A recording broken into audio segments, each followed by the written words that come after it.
દરિદ્ર બ્રાહ્મણ હોય, જેની પાસે પૈસા જ ન હોય, ગરીબ હોય સાવ, અને એ ક્યાંક પ્રતિગ્રહ કરે, કહેતા દાન લે, અને જો 10મો ભાગ દેવને અર્પણ કરી દે તો એ ગરીબ બ્રાહ્મણને યાત્રા દરમિયાન દાન લેવામાં પાપ નથી, પણ 10મો ભાગ એને એમાંથી ભગવાનને અર્પણ કરી દેવો. એમ વિદ્વાન બ્રાહ્મણ હોય ઘણા, યાત્રા કરવા વિચરણ કરવા નીકળ્યા હોય, અને એ પણ જરૂર જેટલા ધનનો પ્રતિગ્રહ કરે યાત્રા દરમિયાન એને જોઈએ એટલું કોક દાન આપતા હોય, વિદ્વાનોનું સન્માન કરે, આપે દાન, તો એમાં એને પણ પાપ ન લાગે. પણ એ સિવાયના ગ્રહસ્થાશ્રમીઓએ ક્યારેય યાત્રામાં પારકું અન્ન ખાવું નહીં અને કોઈની દાન દક્ષિણા લેવી નહીં. જો એ પ્રમાણે એ કરે તો એને તીર્થયાત્રાનું ફળ મળતું નથી. માટે ઇન્દ્રિયો અંતઃકરણને નિયમમાં રાખી અને મહારાજ કહે છે તીર્થયાત્રા કરવી. તીર્થમાં ગયા હોય પછી ત્યાં તીર્થ સ્થાનમાં રહેલા બ્રાહ્મણો, લગભગ મોટે ભાગે અત્યારે બધું એવું જ ચાલે, લોભી બ્રાહ્મણો હોય, એના વર્તન આચાર વિચાર પણ એટલા શુદ્ધ હોતા નથી, છતાંય સ્મૃતિકારોએ ના પાડી કે એની પરીક્ષા ન કરવી બ્રાહ્મણોની. અન્નાર્થી ભિખારીઓ બેઠા હોય તો એને શક્તિ પ્રમાણે અન્નનું દાન કરવું, અને યાત્રાળુએ તીર્થ સ્થાનમાં ઉપવાસ કરવો, મોટા જે સ્થાન હોય ત્યાં મુંડન કરાવવું, શ્રાદ્ધ કરવા, પિતૃ શ્રાદ્ધ, શક્તિ પ્રમાણે દાન કરવું, કામ ભાવે ક્યારેય કોઈ સ્ત્રીઓને જોવી નહીં, અને જાણીને તો નાના એવા જીવની પણ હિંસા ક્યારેય કરવી નહીં. તીર્થયાત્રા દરમિયાન ક્યારેય ખોટું ન બોલવું, ખોટું આચરણ ન કરવું. ઘણા તો શું કરે ખબર, એક ભાઈ છે ને બેઠા અમદાવાદથી હરિદ્વાર જતા હતા યાત્રા કરવા, ગંગામાં નાવા. પછી કોઈ સજ્જન બીજા બેઠા હશે એની હારે વાતચીત કરતા હતા કે કઈ બાજુ, તો કે યાત્રા કરવા જવું છે, કુંભ મેળો છે, મહિનો રોકાશું, સ્નાન કરીશું અને ભગવાનની ભક્તિ કરશું, હર હર ગંગે હર હર ગોદાવરી કરતા રોજ નાશું ગંગામાં.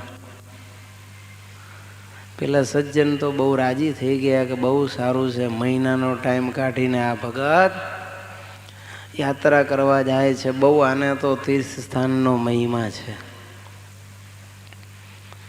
પછી તો એમ કરતા કરતા ટ્રેન ઉપડી અને આગળ જતા ખબર પડી કે ટીટી આવે છે, આમ સામેના ઓલા દરવાજે દેખી ગયા. જેવો ટીટીને જોયો એટલે આ ભાઈ ઓલા યાત્રા કરવા જતા હતા એ ઉઠી અને સંડાસમાં ઘૂસી ગયા. કલાકે બહાર નીકળ્યા, પાછા આવ્યા ને વળી પેલા સજ્જન પાસે બેઠા, એટલે કે ક્યાં ગયા હતા તમે? તો કે સંડાસમાં હતો. એ કે આટલું બધું કલાક? તાર કે ટીટી આવ્યો હતો ને જરાક એટલે ટિકિટ ચેકર, ટીસી, એને બધા ટીટી જ કહે છે. એટલે કે પણ ટિકિટ ચેકર આવ્યો એમાં તમને શું તકલીફ? ત્યારે કે ટિકિટ નથી લીધી ને એટલે. જાય છે હરિદ્વારની યાત્રા કરવા અને મફત મુસાફરી કરે. પેલા સજ્જન કે ભલા માણસ, તમે તીર્થયાત્રા કરવા જાઓ છો અને મફત મુસાફરી કરો છો, આમાંય પાપ? ત્યારે કે સાંભળો, આમે ગંગામાં જઈને પાપ ધોવાના જ છે, તે જેટલા કર્યા એ ભેલું એક પાપ વધારે. માટે ગંગા પહોંચીએ ત્યાં સુધી શું કામ ટિકિટનો ખર્ચો ખોટો કરવો? તીર્થયાત્રા કરવા જાય તોય મફત મુસાફરી કરે છે. તો એવા હોય એને પણ પછી તીર્થયાત્રાનું ફળ મળે નહીં. એટલે ખોટું ન કરવું અને ખોટું બોલવું નહીં. યસ્ય હસ્તૌ ચ પાદૌ ચ મનશ્ચૈવ સુસંયુતમ વિદ્યા તપશ્ચ કીર્તિશ્ચ સતીર્થ ફલમાશ્નુદે. શતાનંદ સ્વામી ભાષ્યમાં લખે છે કે જેના હાથ પગ મન આદિ સર્વે ઇન્દ્રિયો અંતઃકરણ નિયમમાં છે, સંયમમાં છે, અને વિદ્યા તપ અને કીર્તિયુક્ત છે, એવો જે તીર્થયાત્રાળુ છે, એવો જે યાત્રિક છે, એને તીર્થનું યથાર્થ ફળ પ્રાપ્ત થાય છે. માટે તીર્થને વિશે પ્રતિગ્રહ ન કરવો, દાન ન લેવું, યથા લાભ સંતુષ્ટ રહેવું, અહંકાર રહિત રહેવું, કોઈના ઉપર ક્રોધ ન કરવો, નિર્મળ બુદ્ધિ રાખવી, સત્યવાદી બનવું અને દ્રઢ વ્રતવાળા થવું, પ્રાણી માત્રને પોતાની માફક જોવું. એવી રીતે જો વર્તે તો એને તીર્થયાત્રાનું ફળ મળે. જો સ્વામી એક કાગળ લખીને આપે તીર્થયાત્રામાં નીકળે ને અને દરરોજ એ કાગળ સવારે બસમાં બેસે એટલે વાંચવાનો. એમાં આ બધી જ ભલામણ સ્વામીએ કાગળની અંદર લખેલી હોય કે રોજ સવારમાં ઉઠીને બસ ચાલુ થાય એટલે એ વાંચી લે, એટલે દિવસ દરમિયાન યાદ રહે, તો નિયમોનો લોપ ન થાય અને પૂરું ફળ પ્રાપ્ત થાય. એમાં ક્રોધ તો ખાસ ન કરવો એવું સ્વામી લખે. કારણ તીર્થયાત્રામાં શું સગવડતા તો બધાની સચવાય જ નહીં, અને અસલી રૂપમાં બધા આવી જાય તો તીર્થયાત્રાને બદલે યાદવા સ્થળી થઈ જાય, હો, સંગ્રામ થઈ જાય. કુરુક્ષેત્રનું સ્વરૂપ ધારણ કરે બસ હોય કે ઉતારો હોય. પરિસ્થિતિ આ થાય. અમે ગયા હતા ને યાત્રાએ, પછી હરિદ્વાર સાંજે ગંગા મૈયાની આરતી થાય એટલે અમે સામે કાંઠે બેઠા હતા. આ બાજુ તો બાયુ ભાઈઓના ભીડા હોય, એટલે પછી બીજા એક સૌરાષ્ટ્રમાંથી યાત્રા નીકળેલી, એમાં બિચારા 2-4 ડોહા સત્સંગી હશે, બીજા બધા બિન સત્સંગી. અમને જોઈ ગયા એટલે દોડીને અમારી પાસે આવ્યા ને આવીને રડવા લાગ્યા કે સ્વામી, અમે તો યાત્રામાં નીકળ્યા છીએ પણ કોઈ નિયમ યાત્રાના પડાતા નથી. યાત્રાના નામે નીકળ્યા છીએ પણ કેવળ ધતિંગ જ બધું ચાલે છે. કોઈ ખાવા પીવાના, નાવા ધોવાના, દર્શનના કોઈ નિયમ કોઈ પાળતા નથી. અને અમે તો દુઃખી થઈ ગયા તે. મેં કીધું પણ તમે સત્સંગી થઈને આ કુસંગી ભેગા શું કામ યાત્રામાં નીકળ્યા?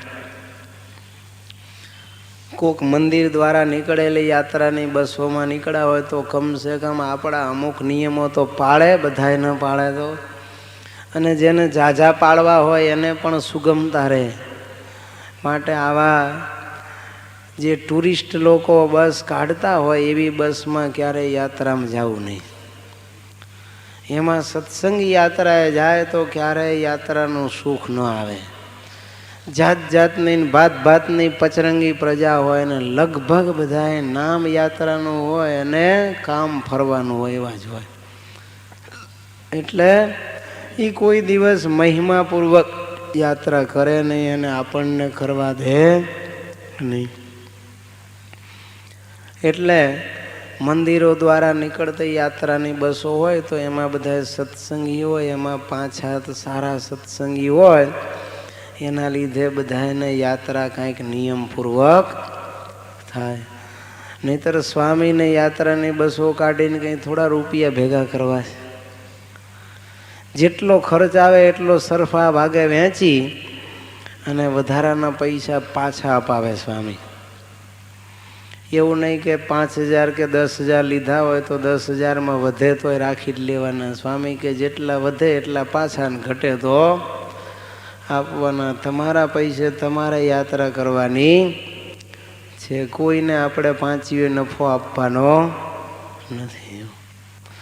અને મુખ્ય જે હોય એને ચોખ્ખી ભલામણ કરેલી હોય કે જ્યાં જ્યાં મોટા સ્થાનકે જાઓ, દેવ મંદિરો હોય ત્યાં બધે તમારે થાળ દક્ષિણા આદિ જે આપવાના હોય એ બધુંય બધાયના વતી તમારે જ કરી નાખવું. જો તો એવી રીતે રસોઈ આપવાની હોય તો રસોઈ આપે, બ્રાહ્મણ જમાડવાના હોય કે દેવના થાળ કરવાના હોય, એ જે લીડર હોય એ જઈને કરી આવે, બીજા બધા શાંતિથી દર્શન કરે. તો એવી રીતે નિયમપૂર્વક સ્વામી યાત્રા કરાવે. જમણવાર પણ 2-4 જગ્યાએ જ પવિત્ર સ્થાનો હોય જ્યાં છપૈયા હોય, હરદ્વાર હોય, એવા જે મોટા સ્થાનકે રોકાવાના હોય ત્યારે સ્વામી આજ્ઞા કરે કે આ દિવસે તમે ત્યાં બધા સંતોને રસોઈ આપીને મીઠાઈ રાંધીને જમજો. બાકી દાળ ભાત શાક રોટલી અને સાંજે ખીચડી ભાખરી એવી રીતે સાદું ભોજન જમી અને જ્યારે અનુકૂળતા હોય ત્યારે રાંધવું, ન હોય તો નાસ્તાથી ચલાવીને યાત્રા કરવી. મુખ્ય હેતુ યાત્રાનો રાખવો, ખાવાનો નહીં. નિયમ પાડીને કરીએ તો એનું નામ યાત્રા, ન કે પછી ભેળ પૂરીને પાત્રા. જ્યાં જાય કેવળ ખાવા ઉપર જ નજર હોય. અમુક તો હોય મારા જેવા તો અગાઉથી લિસ્ટ લઈ રાખ્યું હોય કે કયા સ્થાનકમાં કઈ આઈટમ ખાવાની વખણાય. એ ઉતરે એટલે તરત એની તપાસ કરે. બીજા દર્શન કરવા જાય ત્યારે આ કંદોઈની દુકાન જઈને પડીકું બંધાવતો હોય. જો ખાવા ઉપર જ ધ્યાન હોય. ડાકોર ગયા હોય, બસ પહોંચી 11:45 ઝાંપે પહોંચી હોય, ખબર પડે, પૂછે કે ભાઈ હજી તો 10 મિનિટ તમારે પહોંચતા લાગશે અને 12 વાગે ઠાકોરજી પહોંચશે. અને પેલા એ કહ્યું હોય કે 4 વાગે વડતાલ પહોંચવાનું છે, આપણે રોકાવાનું નથી. એટલે ઉતરીને તરત પૂછે કે ડાકોરી ગોટા ક્યાં મળે છે. બીજા દર્શન કરવા જાય ને આ ડાકોરના ગોટા બંધાવતા હોય. પડીકું બંધાવીને પછી જ્યાં દર્શન કરવા જાય ત્યાં ઠાકોરજી પોઢી ગયા હોય. વડોદરા ગયા હોય તો લીલો ચેવડો બંધાવે, ખંભાત ગયા હોય તો સૂતર ભેણી લઈ આવે, સુરત ગયા હોય તો ઘારી, મુંબઈ ગયા હોય તો મુંબઈનો હલવો લાવે. ઘણા પાછા પડીકા જો અઠવાડિયાનો ટાઈમ હોય તો બંધાવીને ઘરે લેતા આવે. મુંબઈના હલવાના આઈસ હલવા હોય ને, ફર્સ્ટ ક્લાસ પડીકા લઈને આવે અને પ્રસાદીમાં એ વહેંચે. બીજાને એમ થાય કે મંદિરમાં મળતો હોય છે, આ ભોળા ભાવે બિચારા ઘણા ખાઈ જાય યાત્રાની પ્રસાદી સમજી. તો ખાવા ઉપર વિશેષ ધ્યાન ન રાખવું. લે સ્વામીજીને એ તો બધા યાત્રા કરતા ત્યારે પગપાળા જેવો 2 મહિના 3 4 મહિનાની યાત્રા નીકળતી હો. મોટા સંતો સ્વામી વાત કરે, ભૂતથી બધા નીકળ્યા હોય 4 મહિનાની યાત્રા હાલે. બોલો, 4 ધામની યાત્રા કરે પગે ચાલીને. એક વાહન રાખ્યું હોય એમાં રસોઈનો સામાન હોય, બસ ટેમ્પો નાનકડો રાખે, લોડિંગ રિક્ષા કે પછી મેટાડોર જેવું, એમાં બિસ્તરા ને એવું બધું હોય. અને યાત્રાળુ એ બધાએ પગપાળા ચાલવું. સિવાય કે કોઈક અતિ વડીલ વૃદ્ધ સંત હોય ને ચાલી ન શકે એવા હોય તો એને વાહનમાં બેસાડે. બાકી બધા ભજન કીર્તન કરતા કરતા ચાલે. એવી રીતે યાત્રા કરતા. જો તો હવે કદાચ જમાના પ્રમાણે બધાને એવી અનુકૂળતા ન હોય સમયની, અને ભલે કદાચ વાહનમાં બેસી અને યાત્રા કરતા હોય તો એમાંય બહુ કંઈક બાદ નથી. પણ એ વખતે પણ જે યાત્રા કરીએ છીએ એમાં જે નિયમ પાળવા જોઈએ એમાં કોઈ છૂટછાટ મળે નહીં. એટલે જો આપણે રસાસ્વાદને પોષવા માટે યાત્રા કરતા હોય તો ખાઈને પછી ઊંઘવાનું જ થાય અને નાવાનું થાય, એટલે ટાઈમે ક્યાંય પહોંચાય નહીં. આપણા રસાસ્વાદને કારણે બીજા બિચારાના ઘણાયના દર્શન બગડે. માટે ખાવા પીવામાં કાળજી રાખવી જોઈએ. અમે સંતોની યાત્રા સ્વામીએ કાઢી ત્યારે સવારમાં જ સ્વામી કે રાંધી લેવાનું. ગમે ત્યાં પહોંચ્યા હોય, રાતે 11 વાગે સુવે, 12 વાગે સુવે, 3 થી 3:30 વાંચીને ઉઠીને નાહી ધોઈને પૂજા કરીને 5:30 તો ઠાકોરજીના થાળ કમ્પ્લીટ હોય. અને મંદિર હોય તો મંગળા કરીને પછી જમાડીને પાછા બધા યાત્રા કરવા ઉપડી જવાનું. પછી રાત સુધી કોઈએ ખાવાનું નામ નહીં લેવાનું. રસ્તામાં સમય થાય ત્યારે નાસ્તો આપી દે, અને રાતે જો મોડા પહોંચ્યા હોય તો કાંઈ પછી જે નાસ્તો હોય એ બસમાં જ આપી દેવાનો. બસમાં જમીન ટાણે પહોંચે એટલે સૂઈ જાય. તો એવી રીતે ખાવાને ગૌણ કરી અને યાત્રા કરવી જોઈએ. દર્શન મુખ્ય હોવા જોઈએ. સમાગમ, જો કે સમાગમ તો હવે બહુ ક્યાંય મળે એવું લાગતું નથી. સારા સાધુ સંતો હવે ગોત્યા મળે એમ નથી. અમે ગયા હતા યાત્રામાં તો ક્યાંય આવા સાધુ સંતો સમાગમ કરવા લાયક મળ્યા જ નહીં. જો જ્યાં જુઓ ત્યાં બસ ખાઈ પીને આનંદ કિલ્લોલ કરતા હોય. એક જગ્યાએ કેવળ ગુરુવાયુરમાં ભગવાનની કથા ચાલતી હતી, પણ હવે એની ભાષા જુદી. અમે થોડી વાર બેઠા પણ આપણને તો સમજાય નહીં. સ્થાનિક લેંગ્વેજમાં કથા થતી હોય, પ્રાદેશિક ભાષામાં. બાકી લગભગ 4 ધામની યાત્રા કરીએ, ક્યાંય કોઈ મંદિરમાં આપણા મંદિર સિવાય કથા થતી નહોતી. 1000 થાંભલાના સભા મંડપો, કેટલા સહસ્ત્ર, 1000 થાંભલાના સભા મંડપ. કેટલાય મંદિરો એવા, નહીં તો 12-15 મંદિર અમે જોયા. પણ કાગડા ઉડતા હોય, ચામાચીડિયા ચોંટ્યા હોય ઉપર, અને કરોડિયાએ ઝાડા બાંધ્યા હોય. ક્યાંક ક્યાંક પૂજા થતી જોઈએ આપણે. પૂજા કરતા ઘણા ભક્તોને જોયા, પણ કથા વાર્તા સંત સમાગમ એ તો ક્યાંય દીઠું નહીં. એટલે તીર્થયાત્રામાં ખરેખર સાચા કોઈ સંત મળી જાય, એનો યોગ થઈ જાય અને આપણો અંતરાત્મા જાગી જાય તો કલ્યાણ થઈ જાય એવો આશય રાખવાનો હોય, અને એ સંત સમાગમ કરવાનો હોય. પણ એ તો હવે બહુધા દુર્લભ થઈ ગયો છે. સાચા સંત ભગવાન ભજે અને ભજાવે એવા બહુ ઓછા સ્થાનોમાં મળે છે. એટલે ભગવાન કહે છે, ઇન્દ્રિયો અંતઃકરણને નિયમમાં રાખી રસાસ્વાદને સદંતર ત્યાગી અને જો યાત્રા કરે તો એને યાત્રાનું ફળ મળે. એક ભાઈ ગુજરાતમાંથી યાત્રામાં નીકળ્યા, પછી બસ હતી, એટલે બસની સીટ નીચે બરોબર નાસ્તાના ડબ્બા બધા રાખે. પેલું જમવાનું તો જનરલમાં થતું જ હોય, પણ એ સિવાયના એક નાસ્તાના ડબ્બા બધા પોતે પ્રાઇવેટ રાખ્યા હોય, અને એને તાળો મારીને જેનો યારે ચાવી હોય. બન્યું એવું કે મુંબઈ જતા એ ભાઈનો નાસ્તાનો ડબ્બો ખોવાઈ ગયો. ત્યારથી યાત્રામાં કાયમ રડ્યા જ કરે, અરે રે મારા નાસ્તાનો ડબ્બો, મારા નાસ્તાનો ડબ્બો. તો યાત્રાના સંચાલક બહુ સારા હતા. એ કહે છે, ભાઈ તમે ચિંતા ન કરો, જ્યારે તમારે નાસ્તો બધાય કરે ને ત્યારે મારા ભેગું બેસી જવાનું, મારા નાસ્તામાંથી હું તમને આપીશ. બસ તોય રેડ્યા કરે કે મારો નાસ્તાનો ડબ્બો નહીં. કોકે ઓલા ભાઈએ કીધું, ભલા માણસ, તમને આપણા સંચાલક નાસ્તો આપે પછી રડો તો કે પોતાના જેવું તો નહીં ને, ગમે એમ તોય મારી સીટ નીચે હોય તો જ્યારે મારે ખોલીને ખાવું હોય ત્યારે હું ખાઈ લઉં. આ તો બધાય ભેગા બેહે ત્યારે નાસ્તો મળે. એમાં ફરતા ફરતા નાસિક પહોંચ્યા.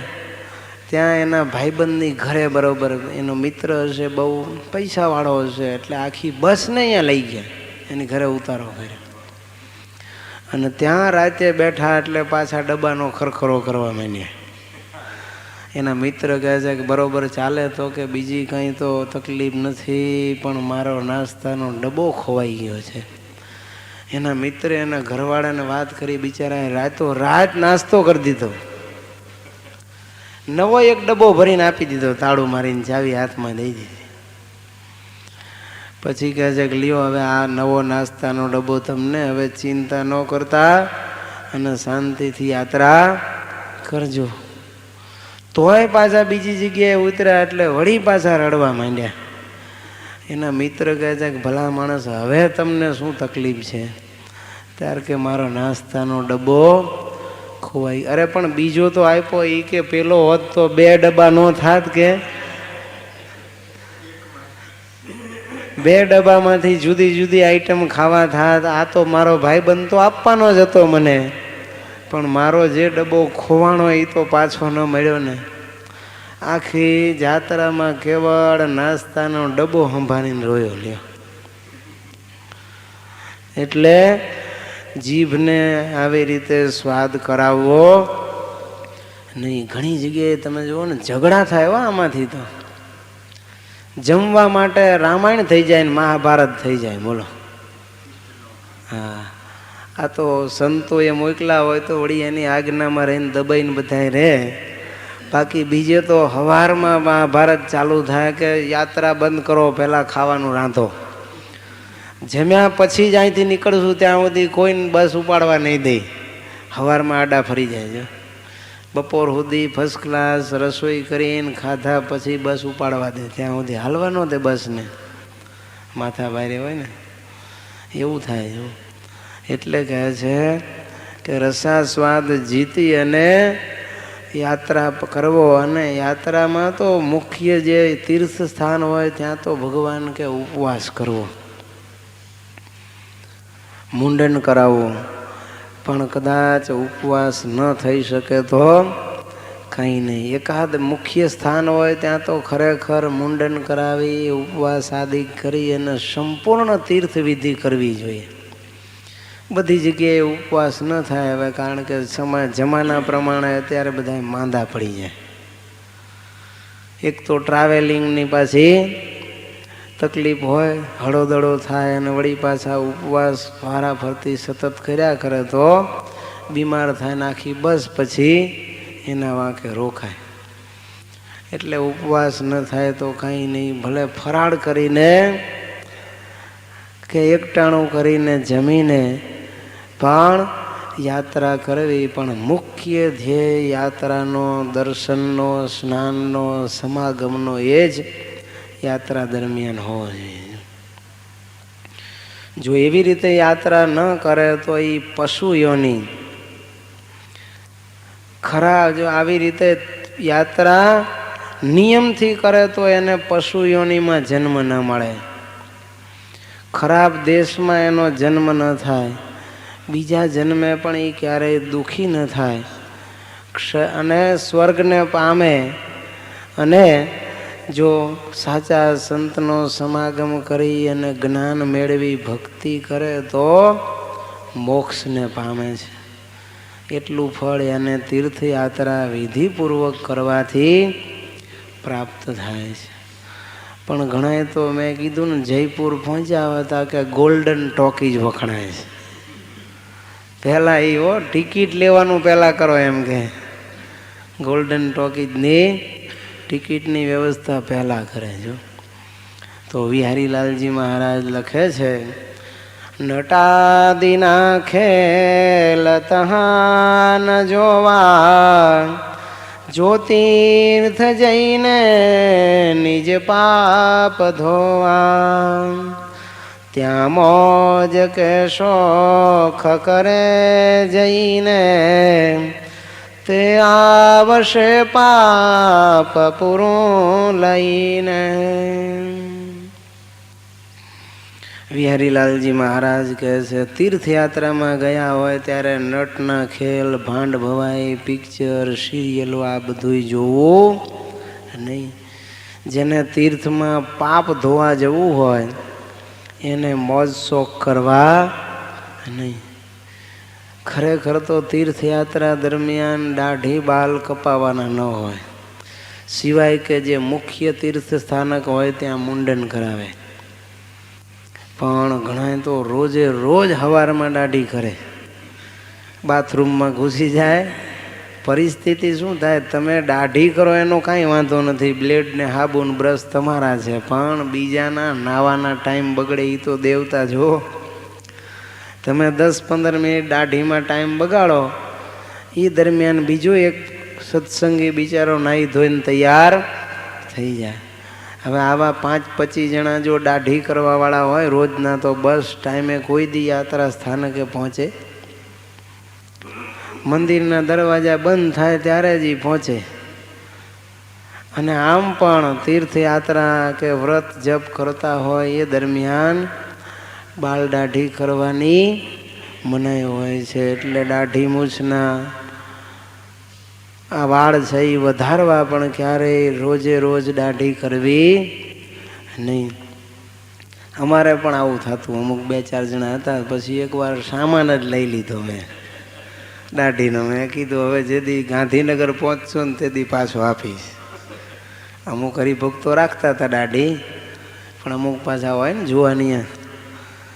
મેં કીધું અહીંયા આપણે ભગવાનના દર્શન કરવા આવ્યા છીએ, ક્યાં તમે ઉમેદવારી કરવા આવ્યા છો?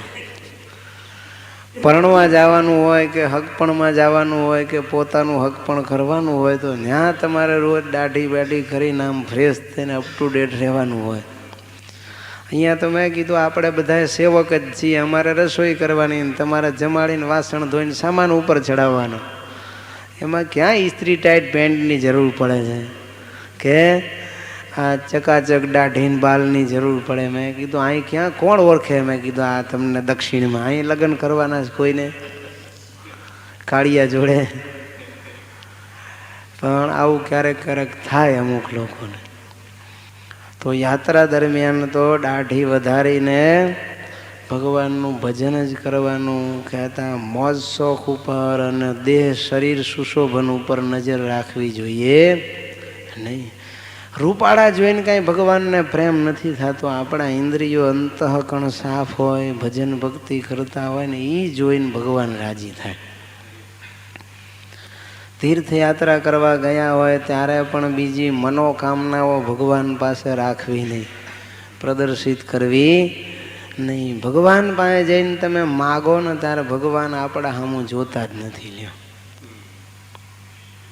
પંઢરપુરમાં ભગવાન વિઠ્ઠલનાથજીની જો મૂર્તિ છે પંઢરીનાથની, ભગવાન આમ નીચા નેણ નાખીને ઊભા, એટલે બાજુમાં રૂક્ષ્મણીજી હતા. ભગવાનને કહે છે આમ જુઓ, આ હજારો ભક્તો તમારા દર્શન કરવા આવે છે, એના ઉપર તમે એક કૃપા કટાક્ષ ફેંકો, મીઠી દ્રષ્ટિ અમી દ્રષ્ટિ કરો. પણ ભગવાન આંખું ઊંચી કરે જ નહીં. રૂક્ષ્મણીજી કહે છે પ્રભુ તમે આ ભક્તો ઉપર કૃપા દ્રષ્ટિ કરો. આમ જુઓ આટલા આટલા મોંઘા ભેટ સોગાદો, હાર તોરા ગજરા, અરે સોનાની ચાંદીની વીંટીઓ ઘરેણા અલંકાર લઈ આવે છે, વસ્ત્રો લાવે છે, આ પેંડાના બરફી જલેબીના થાળ લાવે છે ને તમે કોઈ સામું જોતા નથી. આ ભક્તો ઉપર કૃપા કરીને એને દૃષ્ટિ દાન કરો, તોય ભગવાન જોતા નથી. બહુ કહ્યું ત્યારે ભગવાન કહે છે કે દેવી આ બધા ભગત નથી, વેપારી છે, સોદો કરવા આવે છે આ બધા. તમને ખબર નથી આ પાસેર પેંડાના પાકીટમાં એક ઓલું આ પેકેટ લઈને મને ધરશે, એના બદલામાં લાંબુ 100 આઈટમનું લિસ્ટ હશે. એ લિસ્ટ મને સંભળાવશે કે આ પેંડા જમીન મારા આટલા કામ તમે કરી દેજો. આ અમથા કાંઈ પેંડા મને રાજી કરવા કે તમારા ઉપર ભાવ છે એટલે લાવતા નથી, પણ 50 રૂપિયાના પેંડામાં એ 50 લાખની મિલકત માગવા આવ્યા છે, એટલે હું એના સામું જોતો નથી. તો એમ આપણે તીર્થયાત્રા કરવા ગયા હોય ને જો ભગવાન પાસે માગણીઓ જ કરતા હોય તો ભગવાન આપણા સામું જુએ નહીં, આપણા ઉપર દ્રષ્ટિ પણ ફેંકે નહીં ને આપણી વાતે સાંભળે નહીં. માટે કેવળ ભગવાનના દર્શન કરવા અને મૂર્તિ અંતરમાં ઉતારવી એવો આશય રાખવો, પણ ભગવાન પાસે માગવું નહીં. તો એ પ્રમાણે નિષ્કામ ભાવે તીર્થયાત્રા કરવી જોઈએ. નિર્ણય સિંધુ દેવલ ઋષિ એમ કહે છે, કુરુક્ષેત્ર, બદ્રીનાથ, લોણાર તીર્થ, ગયાજી આ ચાર સિવાયના સર્વે તીર્થોમાં મુંડન અને ઉપવાસ કરવો. 1 વર્ષ પછી કે 2 માસ 1 વર્ષમાં ઓછા હોય અને ફરી જો એ તીર્થમાં જાય તો પણ ફરીવાર મુંડન કરાવવું અને ઉપવાસ કરવો.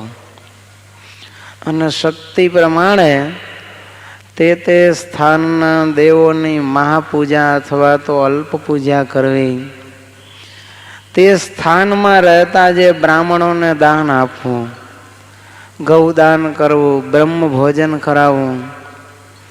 એ પ્રમાણે મહારાજ કહે છે તીર્થ વિધિ કરવી.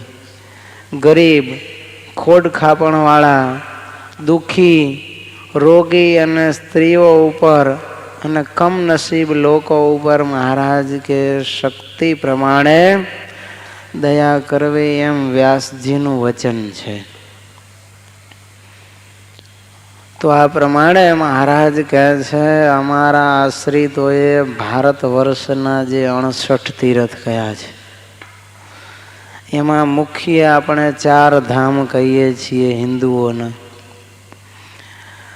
એમાં એક દ્વારિકા આપણે પશ્ચિમ વિભાગમાં આવ્યું છે.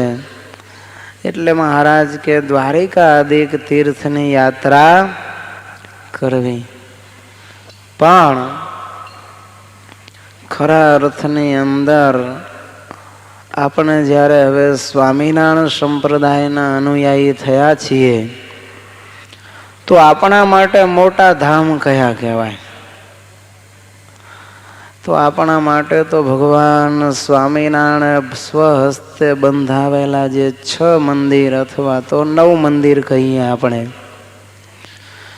જે બાકીના 3 મંદિરોમાં ભગવાને મૂર્તિ પહેલાથી પધરાવી આપેલી, પણ મંદિરોના નિર્માણ તો પાછળથી થયા છે. પણ એને અમદાવાદ દેશને વિશે ભગવાનના સ્થાપિત મંદિરો તરીકે ઘટાડવામાં આવે છે, ગણે છે. તો એ ભગવાનના જે બાંધેલા સ્વહસ્તે સ્થાપિત મૂર્તિઓ જે એ મંદિરો છે એ આપણા માટે સૌથી શ્રેષ્ઠ ધામ કહેવાય. અને છપૈયા અને અયોધ્યા જે ભગવાનના બાળપણના લીલા સ્થાનો છે. અને એ સિવાય જ્યાં જ્યાં ભગવાને વિચરણ કર્યું, જ્યાં જ્યાં લીલાઓ કરી, એ બધા આપણા માટે અતિ ઉત્તમ એવા તીર્થ સ્થાન ગણાય. વિહારીલાલજી મહારાજે હરિલીલામૃતમાં લખ્યું, જ્યાં જ્યાં ફર્યા કૃષ્ણ કૃપાળો નાથ, જ્યાં જ્યાં ફર્યા સંત મહંત સાથ, તે સ્થાન તો ઉત્તમ તીર્થ થાય, પવિત્ર તે તીર્થ વિશે થવાય. વિહારીલાલજી મહારાજ કહે છે જ્યાં જ્યાં ફર્યા કૃષ્ણ કૃપાળુ નાથ, જ્યાં જ્યાં ફર્યા સંત મહંત સાથ, તે સ્થાન તો ઉત્તમ તીર્થ થાય, પવિત્ર તે તીર્થ વિશે થવાય. જ્યાં જ્યાં ભગવાન શ્રી હરિ પ્રગટ પ્રમાણ વિચર્યા હોય, લીલા કરી હોય, એને કે તમારે અતિ ઉત્તમ તીર્થ સ્થાન જાણવા. એક વખત મહારાજ વડતાલ પધારતા હતા, ત્યારે વચમાં બિલખા પધાર્યા. પછી ત્યાં હરિભક્તોએ સીધું સામાન લાવ્યા એટલે ભગવાને લાડુની રસોઈ કરાવી. પછી સંતોએ અને મહારાજે પીરસી અને બધા સાધુ સંતો ભક્તોને જમાડ્યા. પછી મહારાજ પોતે જમવા બેઠા અને જમતા જમતા ઊભા થઈને 3 ઠેકાણે મહારાજ ફર્યા. મહારાજને જમતા જમતા ઊભા થઈને વળી બીજી જગ્યાએ, ત્યાંથી વળી ત્રીજી જગ્યાએ ફરેલા જોયા એટલે શિવલાલ શેઠે મહારાજને પૂછ્યું કે મહારાજ, આપે આમ જમતા જમતા 3 ઠેકાણે ઊભા થઈને ફરવાનું કેમ, આ લીલા કેમ કરી? આનું રહસ્ય શું? ત્યારે મહારાજ કહે છે કે હે શિવલાલ, હું જ્યાં જ્યાં બેઠો તે સર્વે મેં તીર્થ કર્યા. ભગવાન કે આ 3 ઠેકાણે હું જમવા બેઠો એટલે આ 3 જગ્યા તીર્થ સ્થાનક બની ગઈ છે. તો આમ જ્યાં જ્યાં ભગવાન ફર્યા હોય એ તીર્થ સ્થાન બની જાય છે. જેતલપુર જેવા સ્થાનમાં ભગવાને ઘરે ઘરે 100 વાર પધરામણી કરી. તો એ આવા જે સ્થાનો છે એ અક્ષરધામ તુલ્ય પવિત્ર થઈ ગયા કહેવાય. કારિયાણીમાં ભગવાન અક્ષર ઓરડીમાં રહ્યા, દાદા ખાચરના ગઢડામાં ભગવાન અક્ષર ઓરડીમાં રહ્યા. તો એ બધાએ આપણા માટે પવિત્ર તીર્થ સ્થાન છે. ઘણા તો એવા સત્સંગીઓ છે કે વચનામૃત જે લખાણા છે ને, જે જગ્યાએ મહારાજે આ વચનામૃત કયા છે ને એ જગ્યાએ એવી રીતે જ મુખારવિંદ રાખીને બેસે અને શક્ય હોય ત્યાં સુધી એ તિથિ પસંદ કરે. એ તિથિએ ત્યાં જઈને એ વચનામૃત વાંચે લ્યો. લખ્યું હોય કે મહારાજ લક્ષ્મીવાડીએ ગયા અને ત્યાં સભા કરીને ઉતરાદા મુખે બેઠા હતા, તો ત્યાં જઈને એ સમયે બેસે અને પછી એ વચનામૃતનું વાંચન કરે છે. તો આમ મહારાજની પવિત્ર જે વિચરણ ભૂમિ છે એ આપણા માટે સૌથી મોટા તીર્થ સ્થાન છે. અને બીજું તમને કહું તો જે અન્ય અવતારો પૂર્વે થયા ને એની જે આપણે ખરેખર તીર્થભૂમિ કહીએ છીએ, પણ હકીકતમાં એ સ્થળો અત્યારે બદલાઈ ગયા છે. એ તો હજારો વર્ષ પહેલા અને લાખો વર્ષ પહેલા થઈ ગયા. ત્યાર પછી તો કેટલાય ભૂકંપ આવી ગયા અને કેટલાય પૂર આવી ગયા. કહેતા એ વખતની ભગવાનની પ્રસાદીની કોઈ હવેલીઓ, કોઈ જગ્યા કે કોઈ મહેલ ખરા અર્થમાં રહ્યા નથી. કદાચ એના સ્થાન આપણે અત્યારે જે માનીએ છીએ ને એ ન પણ હોય એવું બને. એ વખતનું વૃંદાવન અને અત્યારનું આ વૃંદાવન કંઈ એક હોય? એ વ્રજ બધું બદલાઈ ગયું.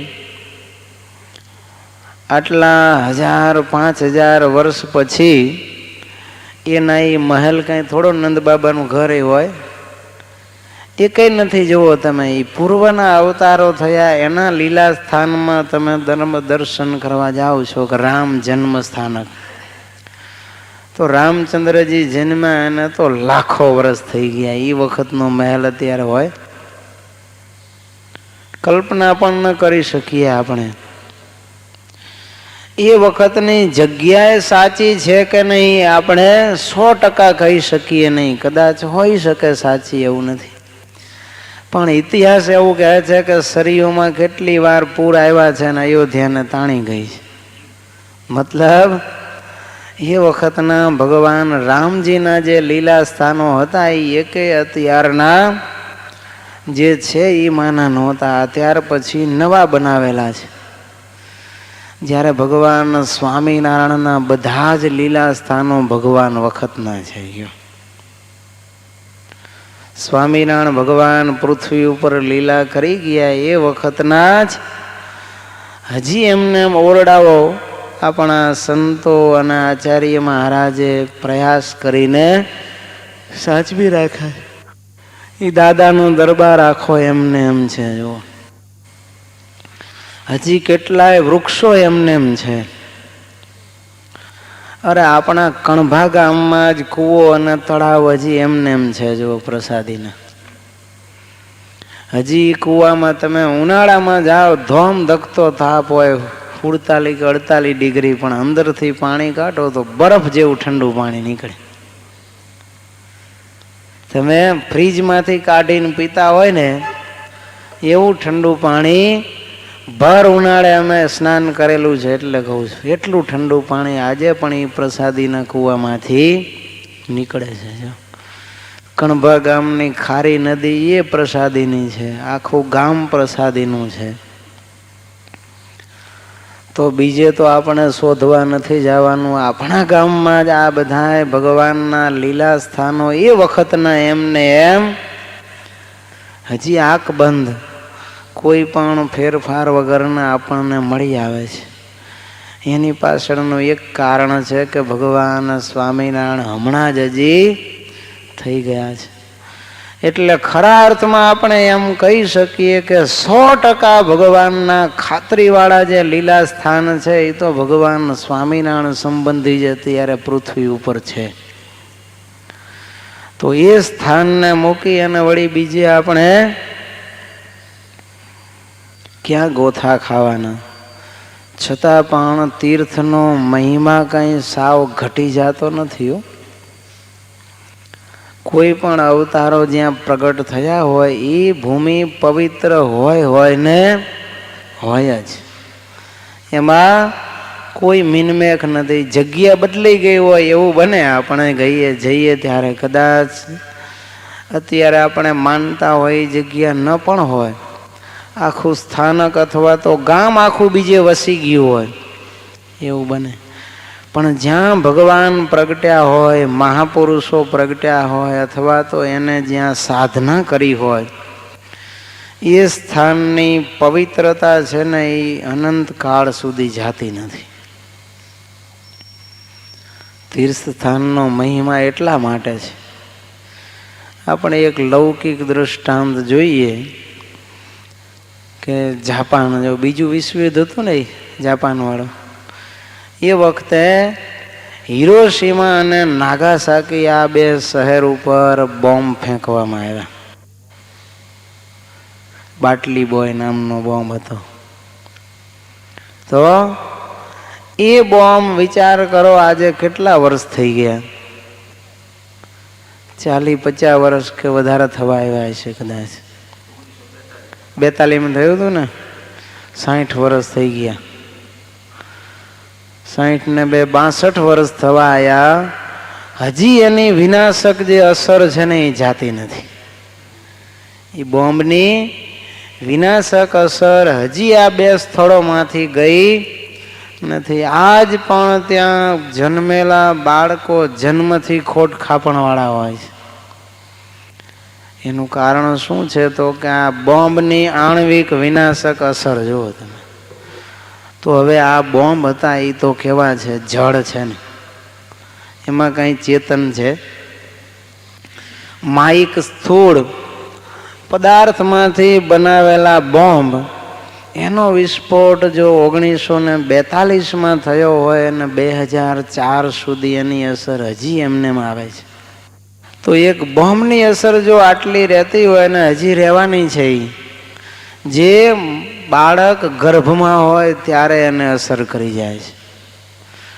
તો પછી જ્યાં ભગવાનના સંતોએ આરાધના કરી હોય, સાક્ષાત્કાર કર્યો હોય, કે જ્યાં ભગવાનના સંતો બેઠા હોય, સભા કરી હોય, કથા કીર્તન કર્યા હોય, કે જ્યાં સ્વયં ભગવાન વિચર્યા હોય, અડવાણે પગે અથવા તો રથમાં બેસીને, હાથી ઘોડા વેલ પાલખીમાં બેસીને, અને ઈ ભૂમિ પવિત્ર ન થાય એવું બને? આ તો પરમ ચેતન તત્વ, એનાથી જ્યાં જ્યાં એનો સ્પર્શ થયો હોય, એનું એટમોસ્ફિયર છે ને એ પવિત્ર થયા વગર રહે જ નહીં. એટલે તો જુઓ ને, મંદિરમાં આપણે આવીએ છીએ, તમે નથી કહેતા કે બહાર બધું ઉપાધિ જ છે, આધિ વ્યાધિની ઉપાધિ. મંદિરમાં આવીએ છીએ ત્યારે પરમ શાંતિનો અનુભવ થાય છે. એનું કારણ શું? ભગવાનના સંતો ભજન કીર્તન ભક્તિ કરતા હોય અને મહારાજની મૂર્તિ પધરાવેલી હોય. આ બેના પ્રતાપે આ સ્થાન મંદિરો છે એ પવિત્ર થઈ જાય છે. અને એ જે એની પવિત્રતાની અસર જે એ ભૂમિ ઉપર થઈ છે ને એ પ્રલય કાળ સુધી જાતી નથી. પ્રલય થાય ને ત્યાં સુધી એમને એમ આ ભૂમિના રજકણો પવિત્ર રહે છે. આજે પણ એવું કહે છે કે વૃંદાવનમાં રાત્રિના સમયે હજી ભગવાનનો રાસ ત્યાં થાય છે એવું કહે છે. લીલા કુંજમાં રાત્રે 6 વાગ્યા પછી સાંજે કોઈને જવા નથી દેતા. 5 કે 6 પછી આખું વૃંદાવન એ ખાલી કરી નાખે છે. અમે યાત્રાએ ગયેલા, વાત કરતા હતા કે સ્વામી રાતે આવી જો કોઈ રહે છે એ જીવતા નથી, મરી જાય છે એમ કહે છે. જે થતું હોય હવે, પણ કોઈ બચતા નથી એટલે હવે ત્યાં ગવર્મેન્ટ રહેવા જ નથી દેતા કોઈને અંદર. રાત્રે બધાને અહીંયાથી 6 વાગતા પહેલાં બહાર કાઢી મૂકે છે. સંતો એવું કહે છે કે રાસલીલાના સ્વર ત્યાં ગુંજે છે રાતે અને કનૈયો રાસ રમે છે. દર્શન થયા હોય કોઈને એવી માહિતી મને નથી, પણ આવી વાત સાંભળી છે કે લોકોને એ બંસરીના નાદ અને ઝાંઝરના જણકાર સંભળાય છે. તો 5000 વર્ષ ઉપર થયા જો ભગવાન શ્રી કૃષ્ણને, તો પણ આજે હજી એ લીલા સ્થાનમાં આવી લીલા ના સ્વરો ગુંજે છે. એનો મતલબ કે એ સ્થાન આજે પણ પવિત્ર છે જ. એટલે કહું છું કે જ્યાં જ્યાં ફર્યા કૃષ્ણ કૃપાળુ નાથ, જ્યાં જ્યાં મહારાજે વિચરણ કર્યું હોય, સંતો મહંતો સાથે જ્યાં ભગવાન ફર્યા હોય, એ સ્થાન છે એને તો સ્વામી કહે છે કે અતિ ઉત્તમ તીર્થ તમારે જાણવું. અને એ તીર્થમાં જઈ અને આપણે પવિત્ર થઈએ. આવી જે ભગવાનના સ્પર્શવાળી રજ હોય ને ત્યાં તો દંડવત પ્રણામ કરવા જોઈએ, આળોટવું જોઈએ ત્યાં જઈને. જો રમણ રેતી છે અહીંયા બધા આળોટે છે, ખબર હોય તો. વૃંદાવનમાં રમણ રેતી છે.